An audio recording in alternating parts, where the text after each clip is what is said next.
On se retrouve pour une bête de série, on va review tous les spots de Ricani ensemble. Assurez-vous bien de commencer par le premier épisode et ensuite d'enchaîner. Vous allez apprendre beaucoup de choses dedans et on va bien rigoler tous ensemble, c'est parti.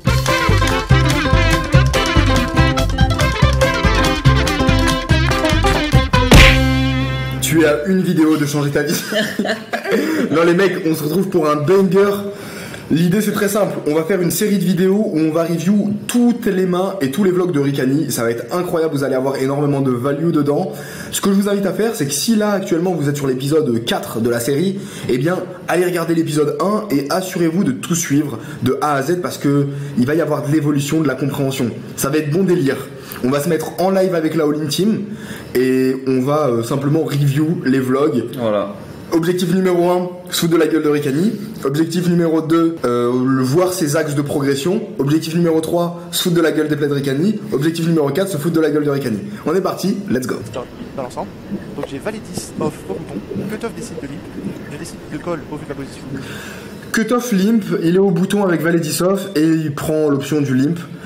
Je trouve que c'est vraiment pas optimal dans le sens où sur une table ultra calling station où quand on relance on va toujours être call et qu'on va jouer en 8 way et que ça va être une galère, je suis ok avec l'overlimp, mais dans une configuration comme ça où tous les joueurs en début de parole ont fold, qu'il n'y a que le cutoff qui call et qu'il reste en fait 3 joueurs, c'est-à-dire small blind, grosse blind et cutoff, on va très souvent se retrouver en heads up. Il n'y a pas vraiment de joueurs qui ont des ranges qui nous dominent, il n'y a pas de joueur UTG qui a limp avec une range vraiment strong, donc l'ISO va vraiment beaucoup mieux marcher dans ce genre de configuration. Donc j'invite plutôt à prendre l'ISO pré-flop dans ce spot. Il y a Ricani qui est sur le live qui nous dit est-ce que le live est enregistré? T'inquiète pas frérot, le record est in. Tout le monde pourra voir ça. Tout le monde pourra voir ça, accessible à tous, tout le monde va pouvoir tester des cailloux. Ok. Flop check, on se retrouve à 3 sur un flop, cutoff décide de limp, je décide de call au vu de ma position. Big blind check, on se retrouve à 3 sur un flop, as, valet, 4, rainbow, tout le monde check jusqu'à vous. Ok, flop as valet 4, tout le monde check, ici t'as valet 10. L'option la plus intéressante, ça sera de bet small, dans le sens où si tu check, tu vas te retrouver dans un spot complexe parce que sur des bet turn, en même temps il peut y avoir des bluffs, mais en même temps il peut y avoir des as.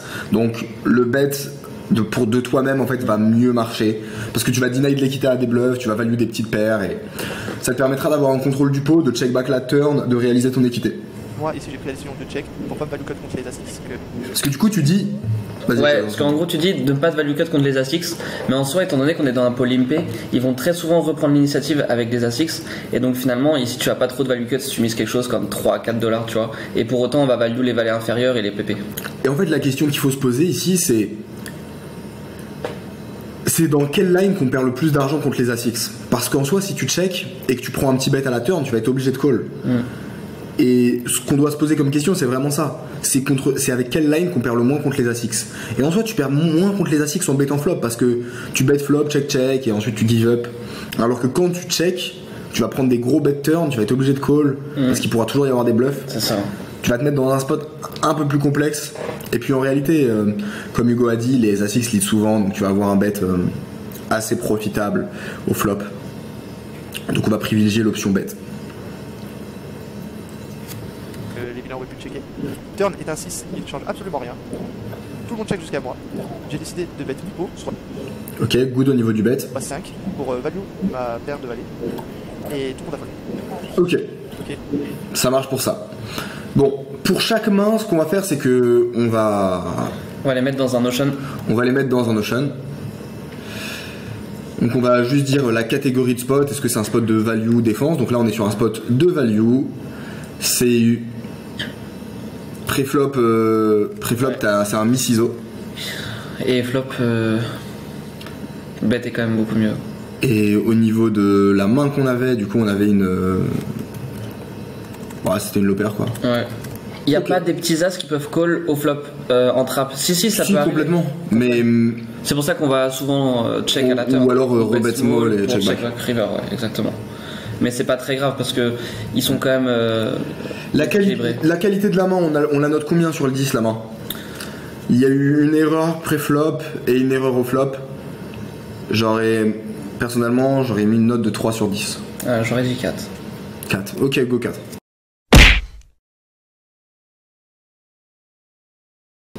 Ok, on enchaîne les gars. Et As 18 en big blind. Ok. Le jack, un papier assez tight, décide de limp. Bouton, un profil smart, assez honnête, décide donc de raise 15.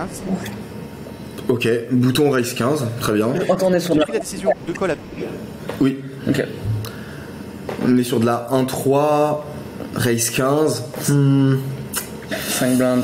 5 blindes Le quand truc, c'est même. que la question que je me pose, c'est est-ce qu'il a conscience que Papy Nit. Enfin. Parce que s'il a conscience que le mec il est vraiment nit, est-ce qu'il va vraiment l'ISO avec des mains weak, tu vois, et tout?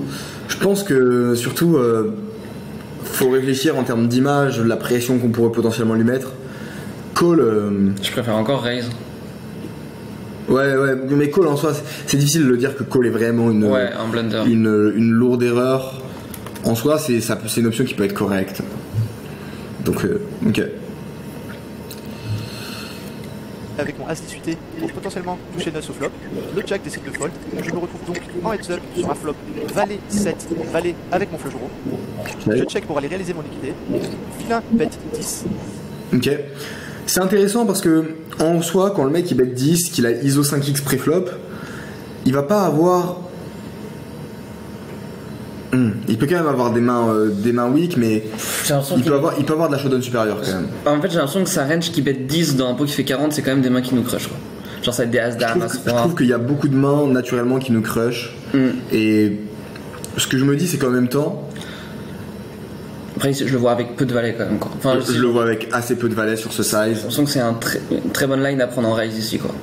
J'ai l'impression aussi. J'ai l'impression que en fait, quand on prend le raise into overbet all in turn, on a énormément de FE, il va avoir du mal à défendre. Au pire des cas, s'il a un valet, on a de l'équité. Et ouais, j'ai l'impression que c'est un spot où on peut vraiment en profiter pour le pressure.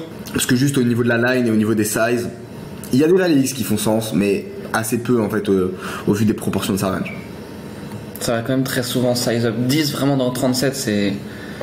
J'ai donc pris la décision de call car j'ai toutes les codes pour aller toucher ma flush. Turn un 6 qui ne change rien et qui ne rend pas ma flush. J'ai donc pris la décision de check.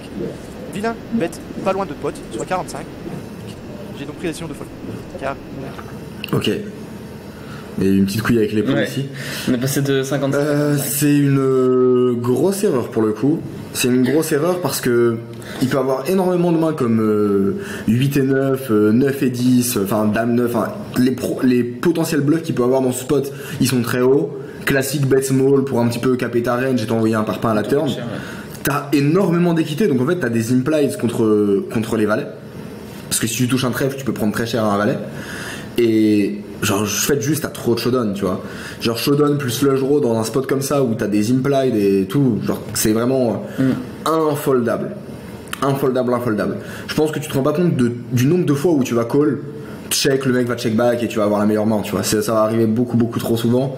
En plus de l'équité que t'as, des cotes implicites que t'as. Parce qu'il faut voir que ici, quand tu bêtes, genre, si admettons le mec il met 50 dans 50.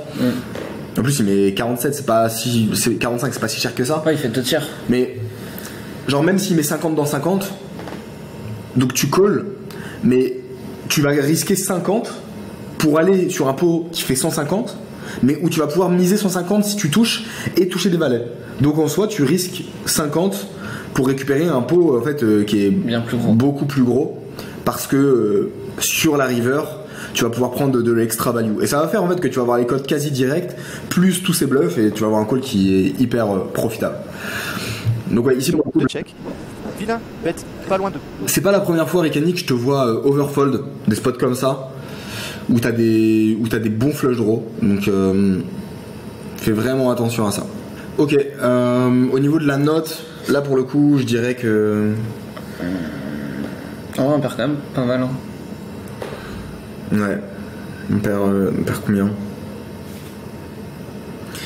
Il y a Crevan qui me dit, tu penses qu'ici les mecs blufferont pas assez en troisième barrel les buzz flush draw open-ended? Alors peut-être qu'ils le feront, mais peut-être qu'ils le feront pas, tu vois. T'as beaucoup de mecs qui envoient leur parpaing one time et ensuite qui give up. Et juste si 50% du temps ils give up leur bluff, bah en fait on génère, c'est full levé pour nous. Donc ouais.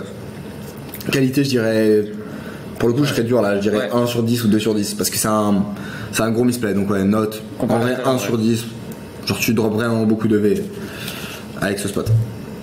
Pot. Ça fait partie des blenders. And j'ai As-3 suité au hijack. Ouais. Le jack décide de limp. J'aurais pu prendre la décision de le raise pour potentiellement me retrouver en heads up contre lui. Ici, dans ce spot, j'ai call. Cutoff. On aimerait bien avoir les raisons du call. Pourquoi est-ce que t'as call plutôt que raise? C'est quoi la configuration de la table qui fait que? C'est intéressant comme question à se poser. Il y a Vicky qui dit ça veut dire quoi blender? Blender en gros c'est les spots où tu fais vraiment un spew, tu vois, genre où tu perds vraiment beaucoup d'argent. Une grosse erreur. Alan qui dit blunder égale terme d'échec égale du gâchis. Ça aux échecs les blenders c'est genre quand tu fais un play genre vraiment horrible. Catastrophe. Nous a raise à 10. Non, call. Le jack call. Je décide donc de call. Ok, on peut se poser la question ouais, pour les raise. Hein. Parce qu'en vrai, il fait pas cher le Raise frérot. 10, Quand peu de il mains te vraiment limper. strong dans une range de raise 10. Ce qui va nous faire pencher sur la décision, c'est son stack size. Si le mec il relance seulement 10 alors qu'il a 100 balles devant lui, bon, il peut faire ça avec les as, les rois, les dames, as roi.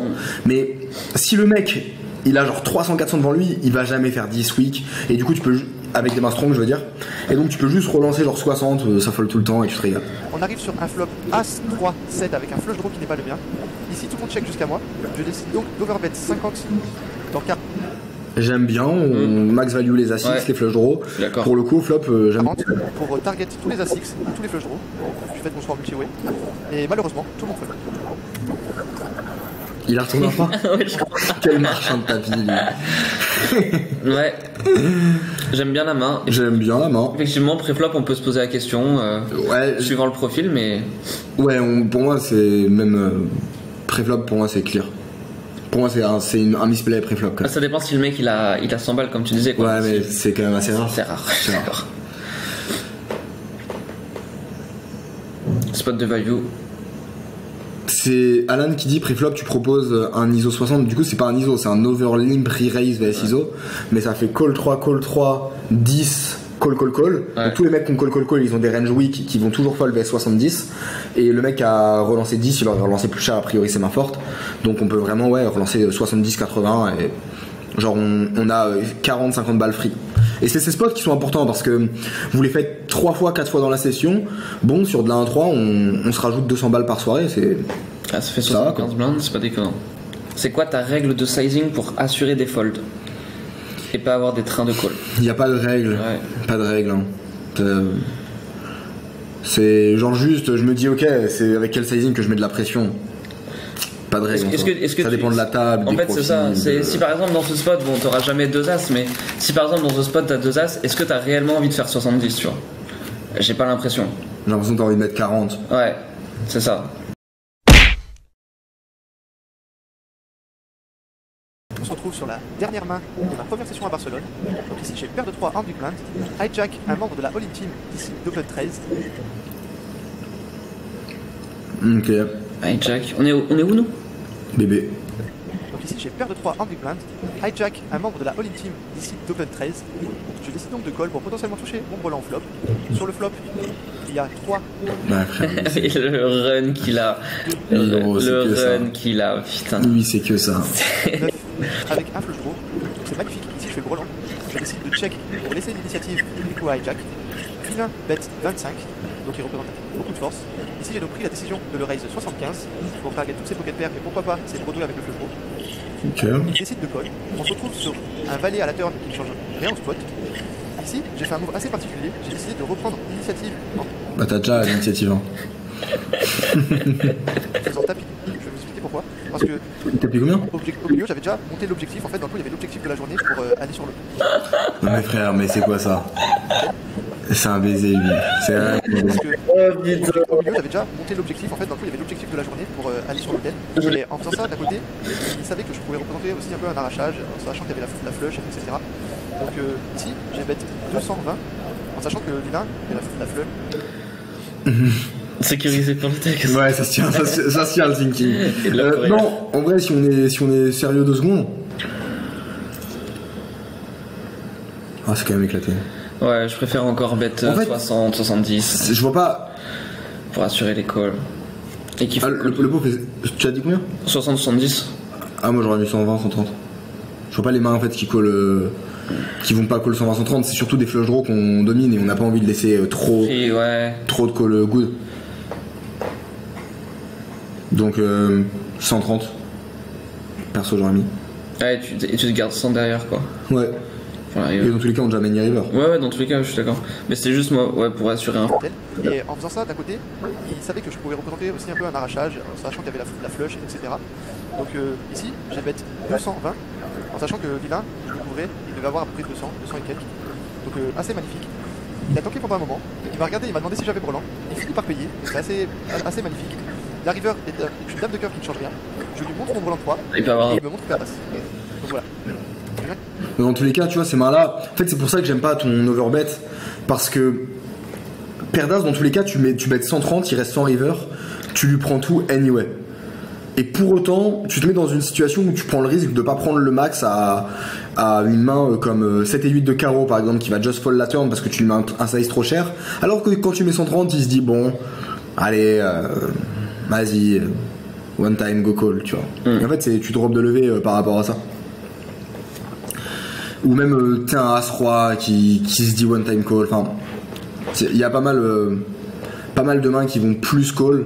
Et pourtant, il n'y a aucune main qui va plus call vs ton jam que vs un plus petit size. Donc voilà. T'as 3-3. Ici, le spot, je dirais que c'est du. En vrai, flop, c'est bien joué. Alors, non, flop, le sizing, il est trop small. 25, raise 75. En vrai, mets du 4x mini parce que le thinking du mec, c'est le même dans tous les cas.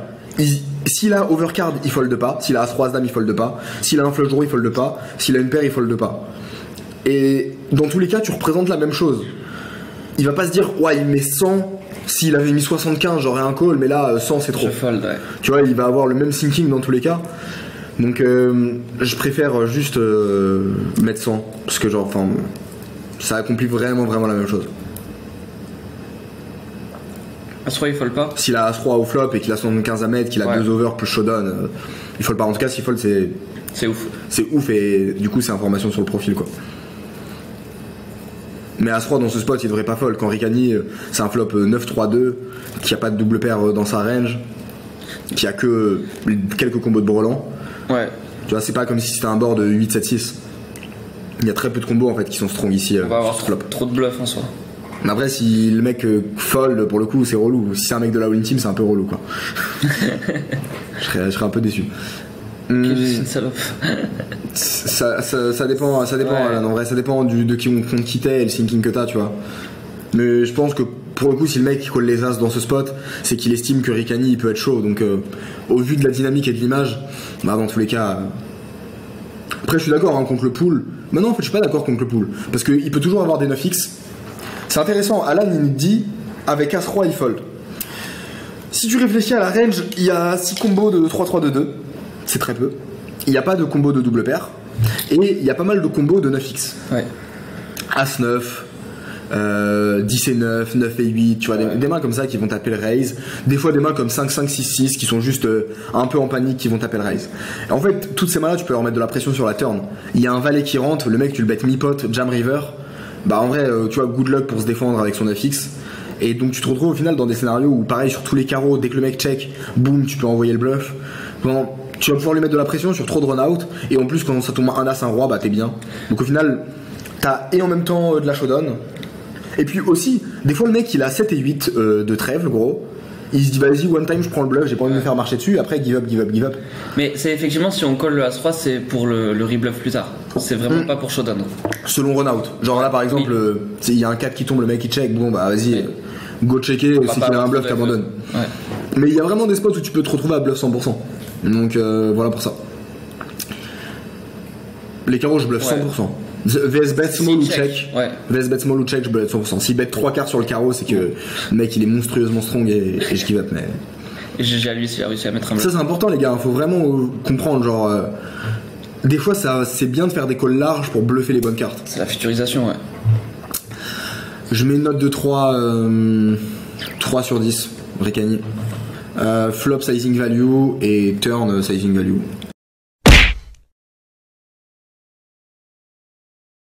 Un peu trop précipité. En gros, Vicky, par rapport au carreau, c'est que si le mec ici il raise au flop et que turn ça tombe un carreau et que par exemple donc Ricani qui a raise au flop check, ça signifie qu'il va avoir très peu de bluff, très peu de flush pardon, parce que s'il a flush il va très souvent continuer. Donc quand il va check ou qu'il va bet small, on va pouvoir mettre énormément de pression justement à ses 9x ou ses mains comme paire de 5, paire de 6, paire de 7. Et c'est pourquoi on va tourner notre as-roi en bluff qu'on a call au flop. En fait on va gagner en clairvoyance sur sa range. Ici avec un flush draw, le mec il peut raise au flop, c'est pas du tout exclu. Le mec il a 7 et 8 de carreau et il prend le raise, ça va être très fréquent. Après ça dépend le field.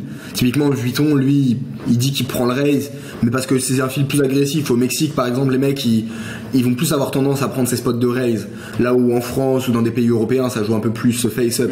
Mais en fait le truc c'est que si le mec il prend le raise au flop, c'est complètement possible, mais sur un carreau il va se dire trop bien, carreau qui rentre, j'ai fait ma flush, je vais prendre de la value. Il y a très peu de mecs qui vont se dire j'ai raise, il a call, il a forcément percuté ce board, j'ai flush, je vais check. Les mecs en général ils vont juste vouloir prendre la value, et donc quand ils check ils se retrouvent avec une range déséquilibrée et on peut mettre de la pression dessus. C'est ça le sinking.